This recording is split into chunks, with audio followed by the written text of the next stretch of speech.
Work hardly. That's when I was in so Dallas. nervous. Oh, yeah. I was nervous. So what do you want to say about practicing, about honing your craft, about even, I will say this, I think artists, we're some might say arrogant, some might say confident, some might say bold.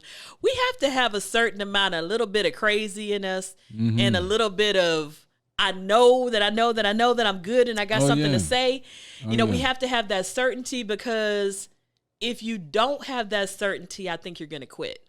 And nobody will believe you. So like I tell artists this, often.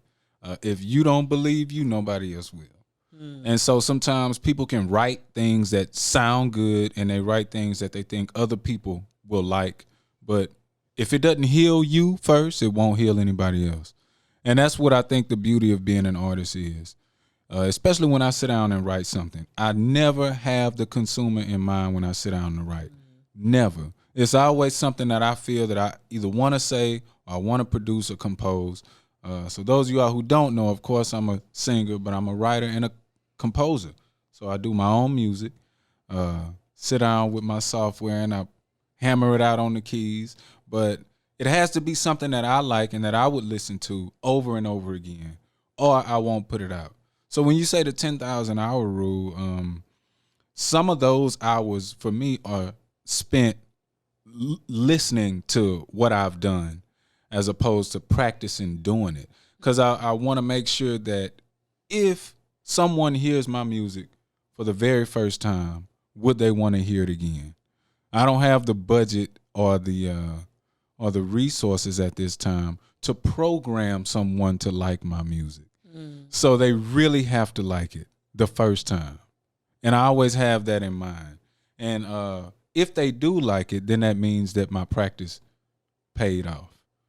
Or it could mean it paid off even if they don't like it. But if I'm satisfied with it enough to present it, then I can feel comfortable that I put in the amount of time to at least make sure that it's polished enough for presentation. So I think that's a great point that you bring up, because a lot of times as artists, we can feel that we naturally have something, but it still takes time to perfect and I don't know if you can ever really perfect your craft, especially in an ever-changing world that we live in. And if you're involved in music, with the advent of technology, things move really fast. Our podcast, things move really fast. So you'll be putting 10,000 hours here, and then in a few months, once the technology upgrades, you're going to find yourself putting in some more hours to try to keep up with the things that has changed. But as far as your output as an artist,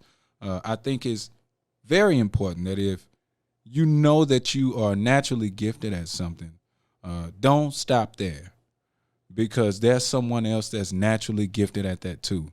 And the difference between that person and you is going to be the amount of time that you put in making that be polished up and ready for presentation.